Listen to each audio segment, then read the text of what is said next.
흡연은 폐질환이나 심혈관 질환, 암과 여러 가지 심각한 문제를 일으킬 수 있다는 걸 모르시는 분은 없을 것입니다.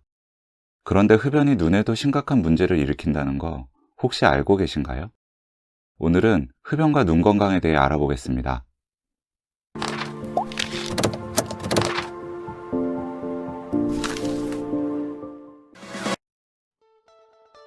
흡연에 의해 악화될 수 있는 눈의 질환들은 다음과 같습니다. 먼저 안구건조증입니다.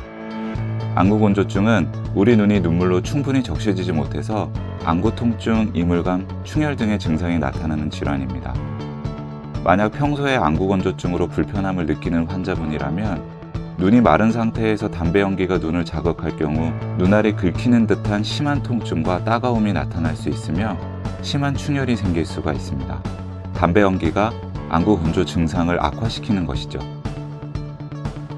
두 번째로 백내장입니다. 흡연은 백내장을 발생시키는 중요한 위험 요소로 알려져 있습니다. 백내장이란 카메라의 렌즈에 해당하는 우리 눈의 수정체가 혼탁해지면서 시력이 떨어지는 질환인데요. 물론 수술로 치료할 수 있는 질환이지만 흡연 때문에 비교적 젊은 나이에 백내장이 생긴다면 역시나 좋지 않겠죠.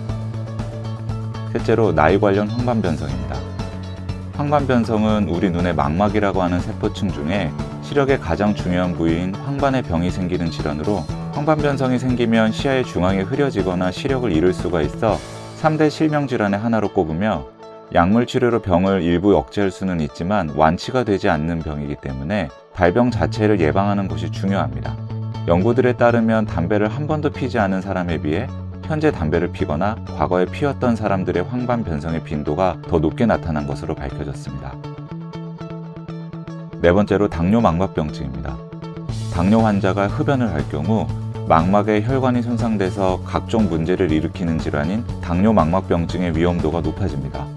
당뇨망막병증은 황반변성과 마찬가지로 3대 실명질환의 하나로 꼽힐 정도로 병의 진행 단계에 따라 상당히 무서울 수 있는 질환입니다. 금연과 더불어 혈당 조절이 매우 중요하며 병이 심할 경우 레이저 치료나 주사 치료, 수술까지도 필요할 수가 있습니다. 다섯 번째, 시신경 이상입니다. 흡연자들은 비흡연자에 비해 시신경에 이상이 생길 위험이 높아집니다. 역시 시신경이 손상될 경우 시력에 영향을 받게 되므로 가능하면 발생하지 않도록 예방하는 것이 중요할 텐데요. 흡연은 시신경으로의 혈류에 문제를 일으키기 때문에 녹내장의 발병 위험을 높인다는 연구 결과들도 있습니다. 여섯 번째로 포도막염입니다. 우리 눈의 중간층에 해당하는 포도막에 염증이 생기면 통증, 시력 저하, 충혈 등의 증상이 나타나게 되며 흔히 안압이 상승하는 문제가 동반될 수 있고 재발이 아주 잘 되는 질환이기 때문에 치료하기 까다로운 질환 중 하나입니다. 흡연은 이런 포도막염의 위험을 높이는 것으로 알려져 있습니다. 마지막으로 갑상선 눈병증입니다. 갑상선 기능 이상이 있는 환자가 흡연을 할 경우 안구 돌출, 눈 운동 장애 등이 주된 문제로 나타나는 갑상선 눈병증이 나타날 위험이 매우 높아집니다. 갑상선 눈병증이 발생하면 미용적으로 눈이 튀어나와 문제를 일으킬 뿐만 아니라 시신경에 영향을 주어 시력에도 문제가 생길 수 있으며 눈이 원하는 대로 움직이지 않아 사물이 두 개로 보이는 복시가 발생할 수 있습니다. 흡연은 흔히들 백해무익하다고 말하는데 역시나 눈에도 심각한 문제들을 일으키네요. 최근에 간접 흡연을 한 아이들의 눈에도 증상은 없더라도 눈 구조에 이상이 나타난다는 연구 결과가 발표되기도 했는데요. 이참에 금연을 결심해보는 것은 어떨까요? 오늘은 여기까지 말씀드리겠습니다. 감사합니다.